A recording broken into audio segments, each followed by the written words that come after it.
Yaa'ilmaan oromoo Kanbaqataataatee kan jiru fooyyessuuf biyya keetii baate rakkattee cinqamtee akka hin taane taatee waan keessa dabartee maaliif irraanfatte gosa umrii lafaan maaliif wal ciccirte gaafa biyyaa baatan kaayyoon keessan tokko waggaa lama turraan irraanfattan rakkoo maaliif wal qoqqooddu ilmaan mandoo sikkoo akki kunnuun baasu obboleewwan kanko walitti aartullee biyya kee keessatti tokkoomii jiraadhu biyya ormaatitti yoo san aduwwiin kee mataan gadi jetti rakkoo bal'oof dhiphoo birmadhu walitti kana gochuu dhabdee gosa wal qoqqoonnaan argaa wal dadhabdee hunduu waliin oonnaan rakkina keessatti walitti cal'ifnaa walii galuu dhabdee ufii wal rakkifnaan ufii wal darbinee eenyuun maxxanfannaa nuuf dhumattee jirti akkana hojjannaa durdiin nuun jedhe oromoo waan beektu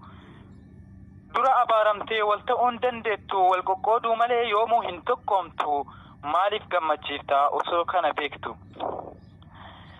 yaa ilmaan oromoo kan faffacaatanii waan hunda dandeessu osoo wal taatanii isin garuu faallaa walitti gaatanii kuni maaliif ta'a yoo na dhageessane silaa gammanneerraa osoo wal taatanii waasaappii vaayivaraan garee ijaartanii mallaqa kuuftanii hiyyeessa beela'e osoo gargaartanii silaa galmaa'eeraa seenaan kan keessanii biyya ormaa jirtaa karaarra imalaa karaa ajajamtee bobba'aatiin galaa obboleessa keetti maaf yaadda falfalaa akki kun sin baasu sirraa'i obbola baay'ee dogongorree ijoollee dhaabbadhaa naannoo fi gosummaan wal qooduu lagadhaa dhiiraa fi shamaraan harka wal qabadhaa rakkinaaf bal'inaa walitti birmadhaa hedduun keenya garuu maaliif wal baqannee seenaa oromoodhaa gonkumaa dagannee eessatti wal qallaaf albee yoo qaranne ufii wal jibbinee eenyuun maxxanfanne yaa ilmaan oromoo kan kooloormaa jirtu kan shawaa harargee arsiidhaan wal cirtu maali seenaa abbaa kan keetiin qorattu maaf akka horii albeedhaan wal qabtu abboonni koo durii kana hin hojjetu ufii waliin lolaa diina hin jaallatu firri isaa du'ee inni hin jiraatu rakkoof bal'oo dhiphoo walitti birmatu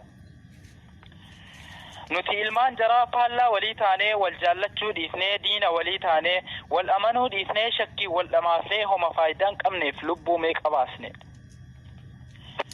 yaa ilmaan oromoo kan daandirra jirtu kan biyya ormaatitti umriin kan kee dhumtu kan mindaa xiqqoodhaan quuxa'aa jiraattu mindaan nama garii shaamiza hin bittu kan sanuu argataa rabbii kee dagattu yaa kan akkasittuu waan dabaa hojjettu naaf jijjiiri jettee rabbiin hin kadhattu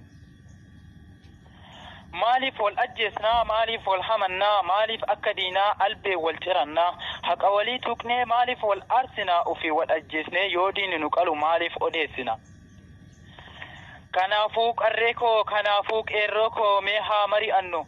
waan waliin nu buusu hojjechuu haa dhiifnu yoo wal mufannillee nagaatti haa hiiknu yaa ilmaan oromoo kan faffacaatanii su'uudii qaxarii liiviyaa fi masrii warroonni jirtanii dachee duniyaarraa kan faffacaatanii caalaan kee shamaraaf lubbuu wal baastanii dhugaadha jaartiin namattaati machii yoo isin kan diddee laaltu asiif achi